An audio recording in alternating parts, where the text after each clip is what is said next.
The portal is closed, but South Carolina continues to get commits. A former player commits to another SEC school, and South Carolina continues to get the shaft based on some weird, hypocritical rules from around the league. Locked On Gamecocks starts right now.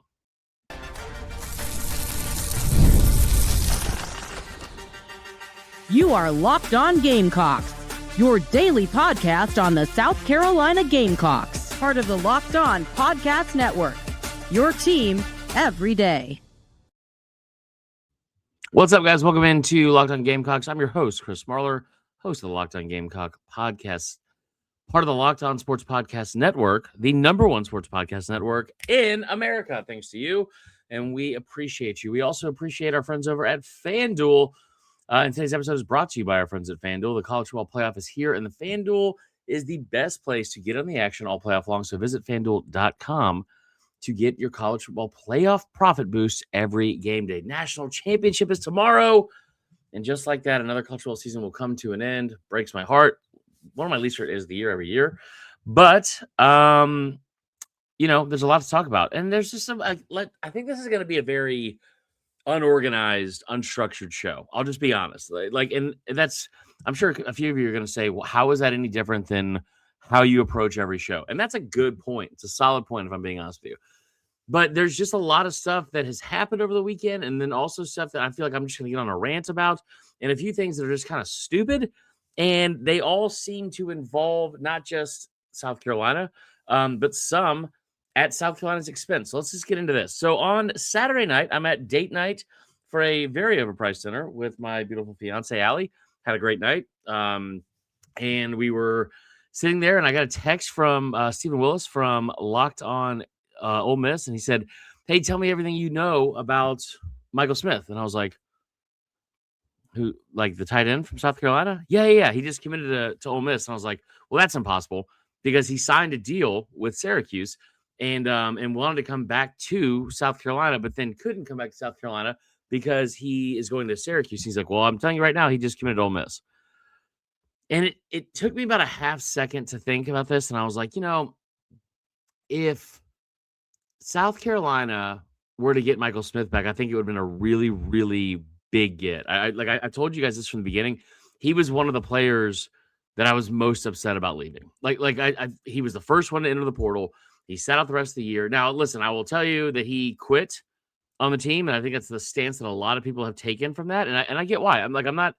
I'm not going to get into an argument about that because I understand where that frustration comes from, and that is a very valid emotion and feeling.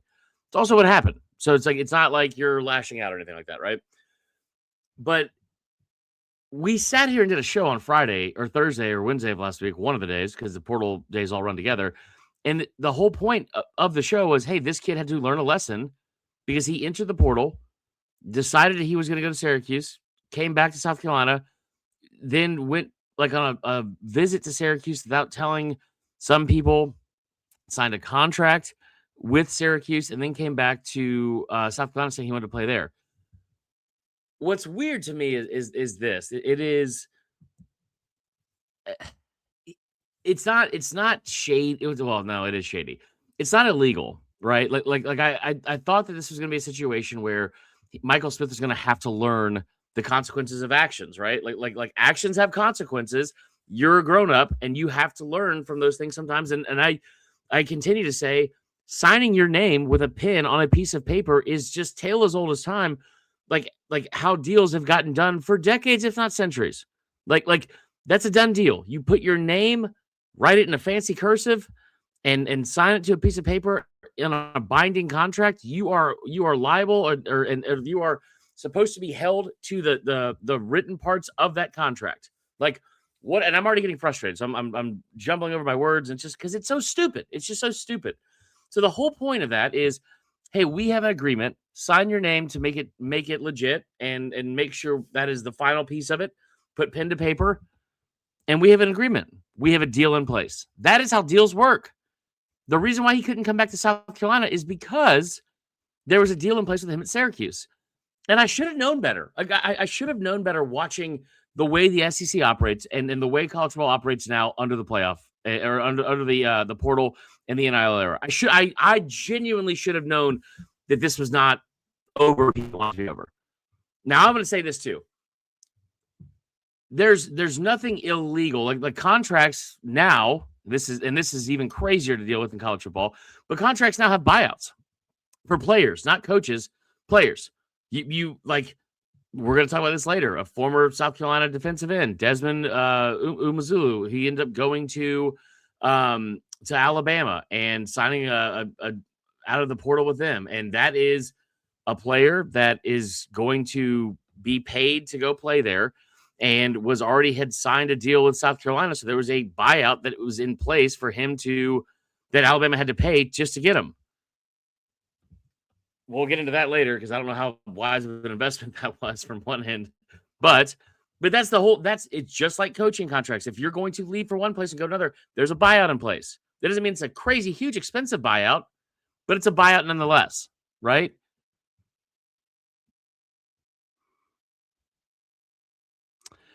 So if that's in place, it's not illegal that Ole Miss is now going to land Michael Smith and he is going to play football for them in this conference next year. But what's frustrating is this. Remember a couple of years ago, you had this just a couple of years ago where it was, all right, you can go transfer, but you can't do it in year one. You have to be a grad transfer. You can transfer whatever you want. Otherwise, you have to sit out a year. And then they obviously changed the portal in 2021. So it's like you can transfer right away, but you can only transfer once. Then it was like, well, that's not good enough either. Other people still want to have opportunities. So it's like, okay, well, now you can do all this. But Sankey was like, you can't do it in the SEC. So like from year to year, so you wouldn't be able to like this is just 2 years ago. Like remember when Nick Saban retired at Alabama, the portal open for them and they were able to finally their roster was available for everyone to poach for 30 days after he retired.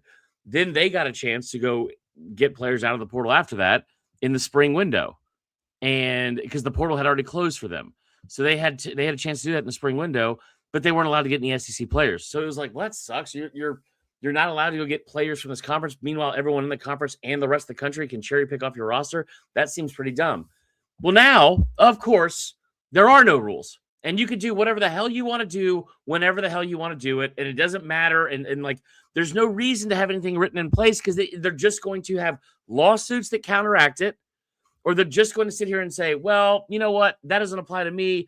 I'm either going to sue the crap out of you or I'm going to sit here and pitch a fit. I'm going to get a sixth, seventh, we've seen 9 years of eligibility. It's insane. And so I'm frustrated for a number of reasons. I'm frustrated mainly because I love Michael Smith as a prospect. I think he'd be a really good player. And also because I was told 2 days ago he wanted to come back to South Carolina, but they was like, well, they're not going to let him out of his contract. Well, Ole Miss, I've said this to you guys over and over again. There's this day and age of football breeds two things. And any time you sit there and think, well, that's crazy. No one's going to pay Lenore Sellers $4 million. That offer can't be real. Like from last year. And I say this over and over. There's two things that we will never run out of in the world of sports. And that's desperation and people dumb enough to pay overprice for something they think they need on a roster. It happens all the time. If you're a Braves fan, the best example I'll ever give you is Dan Uggla. But I mean, like it happens in football all the time. Watch how bad people are at drafting. Like it happens over and over and over again. And that's not to say Lenore Sellers would have been overpaid at that price. I'm just telling you, it is anytime you think to yourself, there's no way, that number's way too high, just immediately stop yourself and say, you know what, there's someone that'll do it. And in this situation, the thought that Michael Smith was going to have to answer and have any accountability or have to face the consequences of his own actions or the agents that told him to do this, which is also a very likely scenario. Of course that wasn't going to happen. Of course that wasn't going to happen. And I tell you what, this is the end of my rant, and it is not to be directed just at Michael Smith. I want to be very clear about that.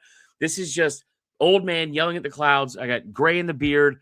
I'm frustrated with the sport in general, and there's more changes coming to it that are even more frustrating. We're going to get into that as well. But here's the thing. I don't care if you go get paid. I think they should get paid. I've been saying it for years. Like, I'm fine with that. I'm fine if you want to transfer schools. But what you have now entered ourselves into, and by the way, very few people ask for this part. Like, yes, ask for them to be paid. Sure. Ask for them to be able to transfer once without penalty. Absolutely. Let's do that. No one asked for this. And the idea that you're trying to teach young kids lessons, like there are lessons that I learned playing college baseball and high school baseball, and you guys are the same way. Like if you played sports, lessons that I took with me for the rest of my life. There are things that happened when I played that I wish I would have done differently. And I've not like I've carried it with me my whole life, nothing like that dramatic, but like there's you know things that lessons I had to learn because of like making a choice here or there of like I should have practiced more doing this. I should have done it. Like those type of things. Like you learn lessons, and that's part of growing up. It's also part of college. Like, and it's amazing to me that the same group that we have kind of championed for so long and been like, yeah, I think they should be able to go get paid. I think they should be able to have these things. We have overcorrected so much. So now it's just run amok. Who cares? Do whatever you want. And the frustrating part to me is if we were going to do that, I wish that he was playing at South Carolina. And maybe that's just dumb sour grapes because they didn't want to pay the buyout. I don't know. But of course, in this day and age, the one fan base and program that's been crying the loudest about, oh my gosh, Lane Kiffin's tampering, he's doing all this, but all that crap. Of course, that's the same program that is going to land Michael Smith. And of course, it's the same program that behind the scenes was trying to offer Ty Simpson $4 million along with Tennessee and Miami to get him to play there, even though he was never in the portal. The one crying the most about all the things wrong with the portal, of course, they're going to be the ones that are going to benefit from this. That is all for the first part of the show. I promise I will be less whiny coming into the second part of it. And we'll be right back with more Locked On Gamecocks after this.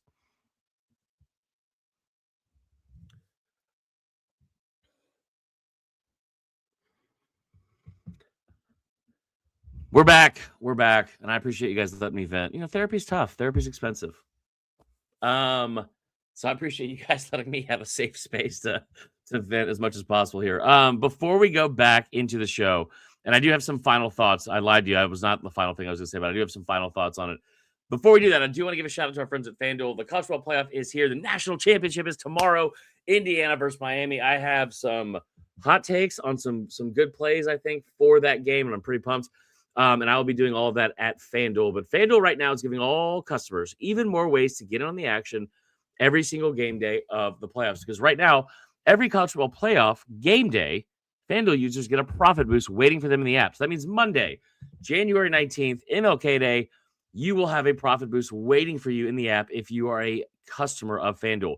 Here's what I love most about it. You get to use the profit boost on bets you already feel good about. I feel really good about Miami plus 8.5. I feel really good about Fernando Mendoza going over 214 yards passing, and I feel really good about either running back from Indiana getting a anytime touchdown. You can ride with any of the favorites that you have. You can ride and follow me on any of the bets that I just mentioned. And then you can also build a parlay around any of that if you want and you think they might decide the game. Then you apply the profit boost and go after even bigger winnings. And when you win, FanDuel pays out instantly, which is perfect for playoff football. FanDuel is the best place to get in the action all playoff long. So visit FanDuel.com to get your college football playoff profit boost every single game day. All right, so here's the final thing I want to say about this is the frustration for me is this has been something that I have noticed, I think, for a while. And I'm going to try to calmly navigate through what I'm trying to say here. So, because it feels like for the longest time, if you were like, hey, there's things that are wrong with the sport of college football that need to be fixed. And I don't know, that was met with well, we can't pay the players. They already get a free education. It's well, that's kind of dumb. Like that's, they should be paid or compensated to some degree. And then they started being paid, and now it's become, exponentially increased year after year after year. And we're only in year 5.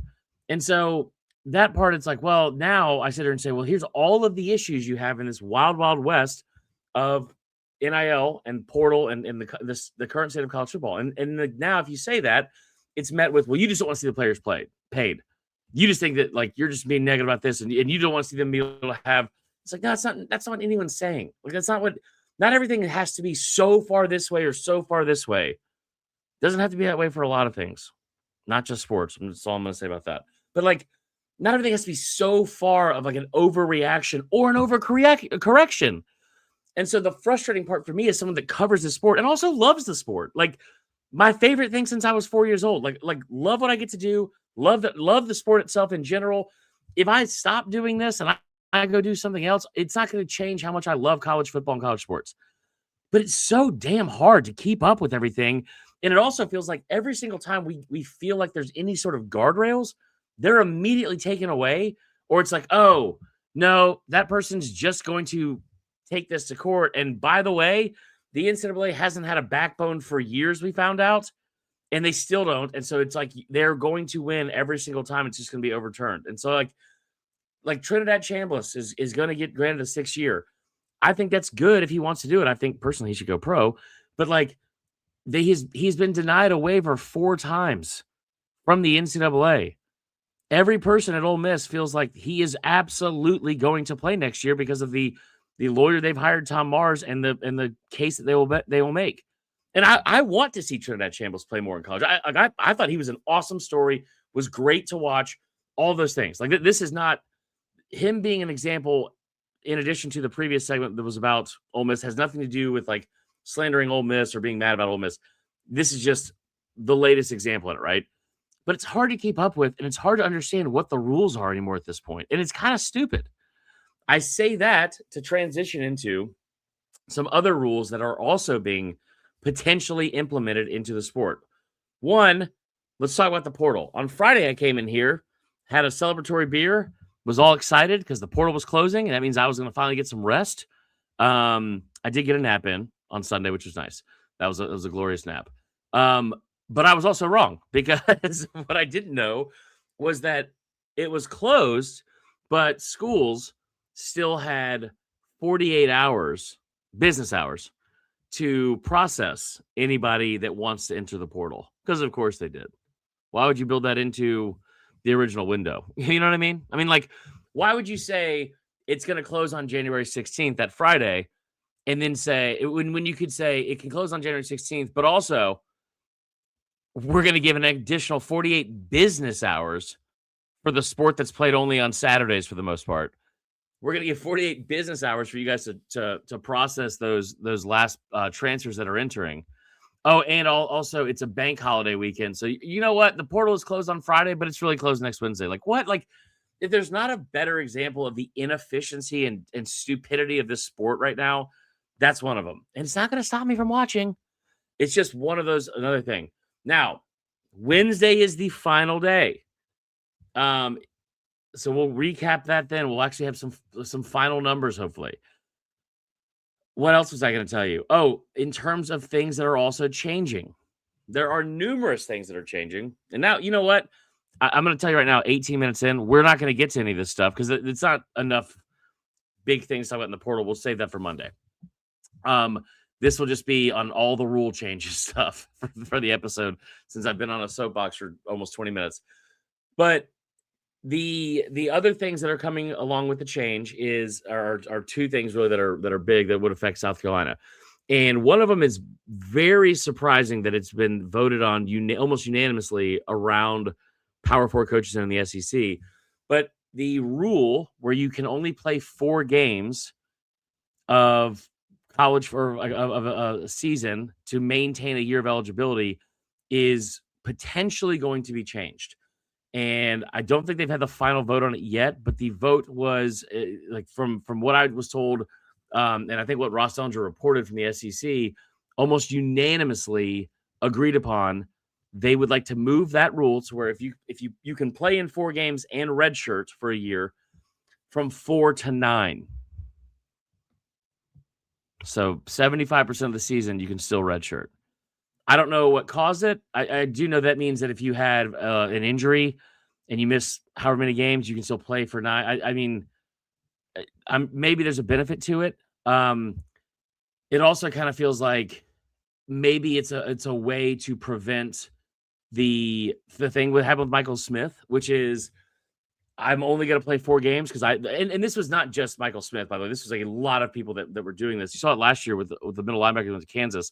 But like, if you realize you want to transfer out and you need to make sure you can hold on to an extra year of eligibility, if you get to 4 games, there are players that are going to sit out. Jaheim Otis did it at Alabama a couple years ago. This year, you saw it with Michael Smith.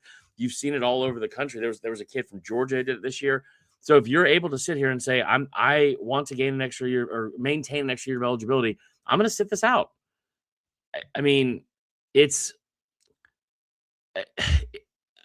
I think it's one of those things where I get it to an extent. I think that's like I understand the reason why you would want to do it and the reasoning behind it. I also sit here and look at it and say, are the number of cases that's actually happening? Is it enough to sit here and try to make these rules that big or that much of a sweeping change? Like, are there enough instances where kids are quitting on the team, sitting out the rest of the year because they don't want to deal with this? If that's even the reason they're doing it, right? But are there enough cases where like that's happening to where they would make this much of an overcorrection from 4 to 9? I mean, it's just a whole season almost. So, I mean, there's situations you could make the case where you say, I am going to sit out for the entire non-conference, and then I'm going to play in the regular part of the season. And by the way, that's basically an NFL preseason. Like that's what you're doing. I'm going to rest and make sure I can save these guys eligibility and keep them just for the toughest part of the schedule and the all SEC slate. So I don't know. There's a lot going into it. It's just wild to me in general. And there's so many different changes that are coming. And they just haven't stopped. That is going to be all for today's show. Before we go, I do want to tell you one more time though. Okay. There's a really cool thing that we are starting to do here about the Everydayer Club. Okay. And I've talked to you guys about this before, and we appreciate you guys listening to Locked On Gamecocks and making it your first listen each and every day. Shout out to our Everydayers. And now there is a place for you, or if you, listen to another podcast first, but you still listen to us every day, we still have a home for you. We are very welcoming and we are very appreciative. And it's a really, really cool concept. And what it is, it's ad-free listening for one. So you can listen to the show, not have to listen to me stumble over ad reads. Or if you're just in a hurry and you're trying to get through the show, you've only got 20 minutes on the way to work, we have a place for you. And it is the Everydayer Club. And you can sign up. I'll put the link in the what do you call it? The show description. So if you're looking at this watching on YouTube, or if you're listening to us on any of the platforms, you can listen to your podcasts. It will be in the show description there. All you have to do is click on it, sign up. I think it's $5 a month, so it's pretty cheap. It also gives you access to a Discord where other listeners and me will all be in there talking about just different things. We're talking about the Gamecocks, talking about football a lot. Also, talking about like a lot of stuff that's going to be coming in the spring.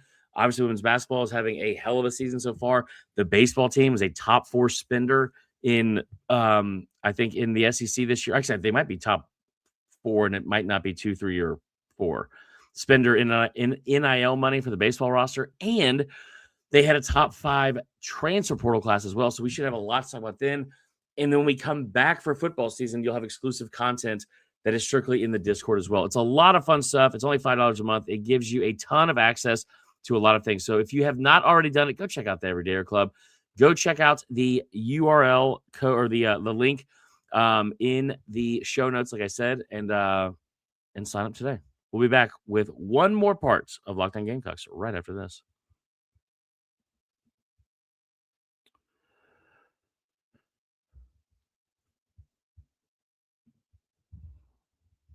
All right. Before we close out with one more part, but just about some transfer portal stuff, do want to tell you about something you're not going to want to hear. But there's a light at the end of the tunnel. It's almost tax season, guys. Tax season does not have to take over your life, though. This year, TurboTax is making it easier than ever to just hand things off and move on with your day. With TurboTax Full Service, you can have your taxes done for you by a trusted local expert, start to finish, without the stress or guesswork. Instead of spending hours trying to figure out forms, you can meet with a local TurboTax expert in person or connect online. I'm going to tell you right now, I'll go off script and tell you immediately. I did this last year. I was actually, I filed an extension for my taxes to do them in October. I was just too busy, crept up on me, whatever, procrastinated. Did it in October. They were right there for me. They were super helpful. I got a return in a matter of days, and it was more than I thought I was going to get in the first place by a substantial amount. TurboTax was phenomenal for me. For a limited time, you can have your taxes done by a local TurboTax expert for just $150 all in. If a TurboTax expert didn't file for you last year, just file by February 28th. Take taxes off your plate. Get back to your life. Visit turbotax.com/local to book your appointment today. We do a lot of ad reads on the show, guys. That's one of the ones that I cannot recommend enough. They were fantastic. All right, closing out today's show. I told you about Desmond Umazulu in the beginning part of the show. He signed with Alabama today. Where does South Carolina land? They currently have 23 commits. They got another one on Sunday when we're recording this. It is a tight end out of UCF. And before that, he was at App State. His name is Max Drag. He is from South Carolina. He's from Chapin. And it's another good get, in my opinion. And it's also a position of need that you needed to have someone at that position. They were looking to sign 2 tight ends in this class. I'm not sure if they'll get a second one after him, but they did get this one. What do you call it? On Sunday afternoon. So looking at it now, you have yet another kid, by the way, that came on a visit and ended up with a commitment to your school. That has been a very, very consistent thing that we have reported over and over and over again. They have done a great job at getting kids on campus and then getting them to leave with a signature. And he was a new target after the Michael Smith stuff and visited on Saturday. Maybe it was Saturday he visited and ended up committing on Sunday. And then tomorrow you have Dara Adeyemi from Bucknell, big-bodied, I believe interior offensive lineman, but I'll double check. Either way, another body in the offensive line. They have done a tremendous job at shoring up some of these spots and position units that needed to be shored up for sure. Hopefully we'll have some more information tomorrow as well. I've reached out to a couple people closer to the situation than me and just asked some kind of basic questions like, hey, who are the people that we might be sleeping on? How big of a hurt is this? I think that the Dez situation with him leaving to go to Alabama is one of those just win-wins for everyone. Like I wish he would have stayed here. It sounds like it's not the biggest sad feeling by people in the program that he's not coming back. And I'll just say that. And also a situation where I think that he's going to end up going to a place that desperately needs bodies at that position, and he can go play there. And on top of that, Alabama had to pay South Carolina for his buyout since he'd already paid, or he'd already signed a contract, which that was news to me. So South Carolina kind of, even though it was one of those things that benefited both sides, I think South Carolina kind of won that deal. Now that means you have 23 players that have come into South Carolina from the portal. That also means that they have a top 20 class on 247 Sports as of today, as of Sunday. So that is really, really good. Again, they have done a great job at getting some really, really good guys, and hopefully we'll have some more, some at least 1 or 2 more that enter the fold as well. The plan for the rest of the month, by the way, we got Senior Bowl coming up. We got NFL playoffs, stuff like that. We'll probably that's the only football we have left. There's going to be some way too early, rankings and things that I'm sure people will pop out just because it's the nature of college football. I don't know where South Carolina would rank in any of those. I'd be fine if they didn't rank anywhere in them. I'm sure they will because of the talent on the team.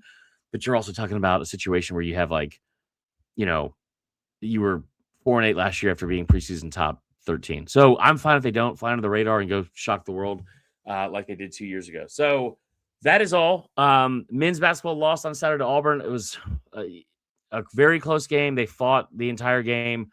Very tough environment to win in. They only lost by 4. So it was actually, still there. I mean, that team is not giving up. That is one thing I'll say for Lamont Paris for the second straight year. I mean, the results on the court have to matter, and it's been very bad.